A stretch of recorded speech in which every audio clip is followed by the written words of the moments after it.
आरक्षित सीटों से चुनकर आने वाले व्यक्ति उस समाज को रिप्रेजेंट नहीं करते, उस दल को रिप्रेजेंट करते हैं जहां से वो चुन करके आते हैं। और यही उनके दुखों का कारण है। इस देश के कमजोर वर्गों के लोगों के अंदर अगर खामियां ना होती तो वो गुलाम ना होता। दलित समाज के तमाम नेताओं को, दलित समाज के तमाम बुद्धिजीवी वर्गों के लोगों को ये बात ध्यान रखनी पड़ेगी कि बिना सामाजिक आंदोलन को मजबूत किए वो राजनीतिक आंदोलन की दशा और दिशा तय नहीं कर सकते।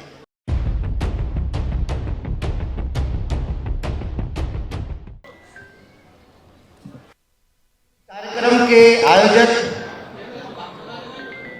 मुकेश सिद्धार्थ जी विपरीत परिस्थितियों के बावजूद, चूंकि मुकेश सिद्धार्थ जी की वैसे तो पूरा मेरठ की पश्चिम उत्तर प्रदेश इनका कार्य क्षेत्र रहा है, लेकिन उस मेरठ मुझे अगर आप हसनापुर विधानसभा में देखेंगे तो वो पूरा का पूरा क्षेत्र बाढ़ग्रस्त है। तमाम गांवों में आने जाने की व्यवस्थाएं उस तरह की नहीं है। उसके बावजूद भी इस कार्यक्रम में इतने लोग आपके इन्विटेशन पर, आपके निवेदन पर, अगर यहाँ आपने तमाम वर्गों के लोग, तमाम समाज के लोग, जहाँ जाति धर्म को तोड़ करके आपके इस कार्यक्रम में लोग आए हैं, दलित समाज, बहुजन समाज आपका बहुत बहुत धन्यवाद अदा करता है। परम पूज्य बाबा साहब डॉक्टर भीमराव अंबेडकर जी को नमन। दलित समाज में पैदा हुए उन तमाम महापुरुषों को जन्म जिनके दम पर आज हम यहाँ विश्वविद्यालय के परीक्षागार में अपनी बात कहने के लिए उपस्थित हुआ हूँ।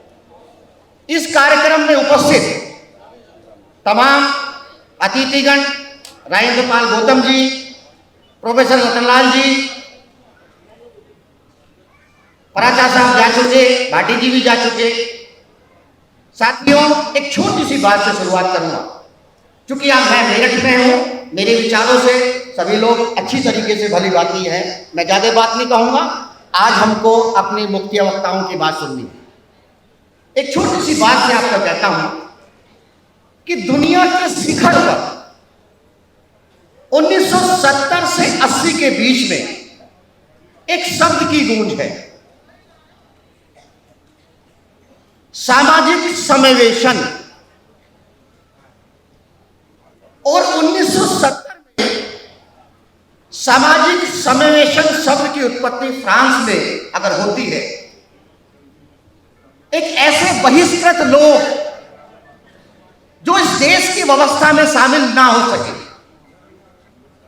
और ये शब्द आते आते 1995 में कोपेनहेगन में विश्व सम्मेलन में इस दुनिया के अंदर बहुत सारी व्यवस्थाओं में शामिल हो जाता है। इस शब्द की महत्ता हम दलित समाज के लिए बहुत ज्यादा है, क्योंकि ये शब्द कहीं ना कहीं समानता पर आधारित है। और आदरणीय मुकेश सिद्धार्थ जी, जिस शब्द का प्रयोग आपने इस कार्यक्रम में किया है, पूरा दलित समाज आपकी भूरी भूरी प्रशंसा करता है। फूलन देवी जी के जन्म दिवस के अवसर पर सामाजिक समावेशन शब्द का चुनाव अपने आप में एक बहुत बड़ी बात है, एक बड़ी सोच को दर्शाता है। अगर फूलन देवी जी का जीवन परिचय उसको आयु काल के हिसाब से देखते हैं तो एक बहुत छोटा सा है, और भारतीय जनमानस से एक सवाल पूछता है कि एक कमजोर वर्ग में एक महिला पैदा होती है, एक स्त्री के रूप में, गांव में पैदा होती है, गरीबी में पैदा होती है, सामाजिक रूप से कमजोर वर्ग में पैदा होती है। इस देश की हजारों साल से बनी बनाई व्यवस्था में क्या वो स्त्री फिट है? इस देश की बनी बनाई व्यवस्था, जो बच्चा एक स्त्री के रूप में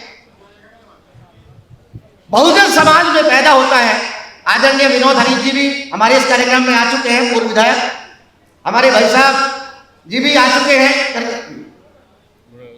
मुरारलाल केन जी और तमाम लोग। तो एक व्यवस्था से एक सवाल है, यहां हम नेता बन के सवाल नहीं पूछ रहे, क्योंकि यह सामाजिक कार्यक्रम है। और मैं मुकेश सिद्धार्थ जी की इस बात के लिए भूरी भूरी प्रशंसा करना चाहता हूं कि सामाजिकता की कच्ची सड़क पर राजनीति की तेज गाड़ी चल नहीं सकती। जो चलाएगा तो कहीं ना कहीं गाड़ी का एक्सीडेंट होगा।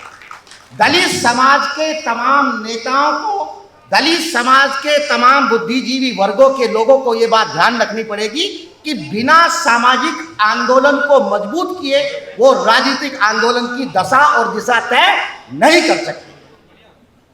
सर, एक छोटी सी बेटी जब पैदा हुई, बड़ी होती है, उसके साथ छेड़छाड़, उसके साथ एक अलग तरह का नजरिया, उसकी शादी होती है, किन परिस्थितियों में वो घर लौटती है, किन परिस्थितियों में बहुत सारे लोग उसके साथ जिस तरह का व्यभिचार करते हैं, किन परिस्थितियों में एक भोली भाली लड़की उस व्यवस्था को छोड़ करके इस देश की, जिसको आप एक दास्यु व्यवस्था कहते हैं, वहां जाकर के शामिल होती है। और इस देश की उस व्यवस्था से निकली हुई लड़की एक राजनीतिक कारण के कारण, एक राजनीतिक व्यवस्था के कारण आदरणीय मुलायम सिंह जी के निवेदन पर उस व्यवस्था को छोड़ती है और इस देश की ऐसी व्यवस्था में शामिल होती है, इस देश की संसद में जाकर के बैठती है। और इस देश की वही बेटी उसी सुरक्षित दिल्ली के अंदर उसकी एक व्यक्ति हत्या कर देता है, उसकी हत्या भी हो जाती है। कहां? दिल्ली, सुरक्षित दिल्ली के अंदर। किस बात के आधार पर? वो व्यक्ति ये कहता है, नाम है शेर सिंह राणा, कहता है कि मैंने बेमई कांड का बदला लिया। इसी देश की व्यवस्था, इसी देश का तमाम तंत्र, देश की सबसे सुरक्षित जेल 2001 में हत्या करता है और इस देश की सबसे सुरक्षित जेल जो तिहाड़ जेल है, वो वहां से 1 साल भी जेल में नहीं रहता और बाकायदा छोड़ के चला जाता है। इसी देश में की व्यवस्था में शामिल होने वाला व्यक्ति 2014 में बाकायदा उस व्यक्ति के ऊपर इस देश की न्याय व्यवस्था मात्र 1 लाख का जुर्माना और उनको आजीवन कारावास। और वही व्यक्ति, इसी देश की व्यवस्था का रहने वाला व्यक्ति, कहीं ना कहीं 2016 से आज तक आजीवन कारावास की सजा भुगतने वाला व्यक्ति जमानत पे कहीं ना कहीं आजाद है। आज भारत की व्यवस्था में राज लेता है, आज भारत में राष्ट्रवादी जन पार्टी चलाता है। आज वही व्यक्ति जो इस महिला का हत्यारा है, जो इस व्यवस्था को कुचलने वाला है, वो व्यक्ति बाकायदा सरकारी अभिरक्षा में रहता है, सरकारी गणों के बीच रहता है, सरकार के संरक्षण में रहता है। यही इस देश की व्यवस्था है, यही समावेशन है। देखिए क्या होगा, बहुत सारे सवाल होंगे। पराचा साहब चले गए। इस देश के कमजोर वर्गों के लोगों के अंदर अगर खामियां ना होती तो वो गुलाम ना होता। उसकी अपनी खामियां हैं। 92 सीटें इस देश में मुस्लिम समाज की ऐसी हैं कि जिन 92 लोकसभा की सीटों के ऊपर अगर मुसलमान प्रत्याशी को मुसलमान ही वोट दे दे तो इस देश में 92 मुस्लिम एमएलए पैदा किए जा सकते थे। क्या पैदा हो पाए? नहीं पैदा होता। और एक छोटी सी बात और कहूंगा। देखिए सर, ये एक सामाजिक कार्यक्रम है। इस देश का बहुजन चिंतन, इस देश का बहुजन पॉलिटिकल लीडरशिप अगर इस गलतफहमी को निकाल दे, अगर वो आरक्षित सीटों से चुन करके आते हैं, आरक्षित सीटों से चुनने का मतलब है कि आप आरक्षित वर्गों के प्रतिनिधित्व के रूप में काम करेंगे, लेकिन होता उल्टा है। होता यह है कि आरक्षित सीटों से चुनकर आने वाले व्यक्ति उस समाज को रिप्रेजेंट नहीं करते, उस दल को रिप्रेजेंट करते हैं जहां से वो चुन करके आते हैं। और यही उनके दुखों का कारण है, यही दलित समाज की राजनीति का पीड़ा का कारण है। अगर हम देखिए, कोई भी लीडर किसी भी दल में काम करेगा, उस दल में उसकी व्यवस्था वैसे ही रहेगी अगर उसका समाज उसके साथ जुड़ेगा, अगर वो समाज को रिप्रेजेंट करेगा तो कोई भी दल, चाहे वो कोई भी राजनीतिक पार्टी हो, उसको नहीं छोड़ेगी। और छोटी सी बातें रहेंगी सर। देखिए एक छोटी सी बात और कहता हूं बस, कि इस व्यवस्था को कोसना है, या इस व्यवस्था से कुछ सीखना, या इस सभागार में तमाम लोग उपस्थित हैं, हम सामाजिक मंचों के लोग, हम बहुजन मंचों का प्रयोग हजारों साल से बढ़ी हुई व्यवस्था से सवाल तो पूछेंगे, लेकिन ऐसे मंचों का उपयोग सारी ऊर्जा उस व्यवस्था के खिलाफ नहीं लगाएंगे। हम अपनी बातें का, हम अपने समस्याओं का, उनके निराकरण की चर्चा करेंगे, उन व्यवस्थाओं को कैसे खत्म किया जाए, उन व्यवस्थाओं को खत्म करने की बात करेंगे। क्योंकि एक उदाहरण देना चाहता हूं कि देखिए, दलित समाज में जातिवाद एक मसाले की तरह से उपयोग करोगे तो आप दलित मूवमेंट के जायकों को बढ़ा सकते हैं, लेकिन अगर मसाले की सब्जी बनाओगे तो आपका भी पेट खराब होगा और दूसरों का भी पेट खराब होगा। मेरी बात समझिए, चटनी मिर्चें रोज नहीं खा सकते, अगर मिर्चें रोज खाओगे तो आपका पेट खराब हो जाएगा। इसलिए व्यवस्था को उतना सवाल उठाओ, उतना जागरूक बनाओ, और बाकी अपने समाज के लोग कैसे आगे बढ़े, कैसे व्यवस्था में आगे बढ़े। और सुनिए, हम बहुत धनी लोग हैं, आपको मालूम है कि बाबा साहब को मानने वाले लोग इस दुनिया में बढ़ रहे हैं, सिर्फ भारत नहीं, पूरी दुनिया बाबा साहब डॉक्टर भीमराव अंबेडकर जी की उन विचारधारा चाहता है, और आप उस व्यवस्था में खड़े हैं।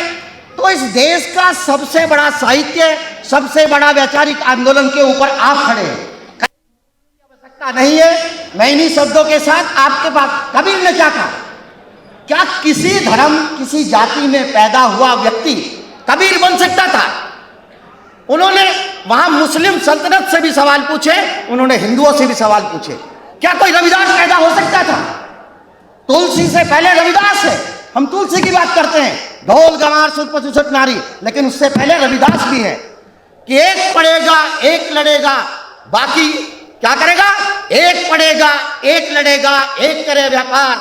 और रैदास जी क्या कहते हैं कि सब पढ़ेंगे सब लड़ेंगे, सब करे व्यापार, सबकी सब सेवा करे, ऐसा चाहूं मैं राज।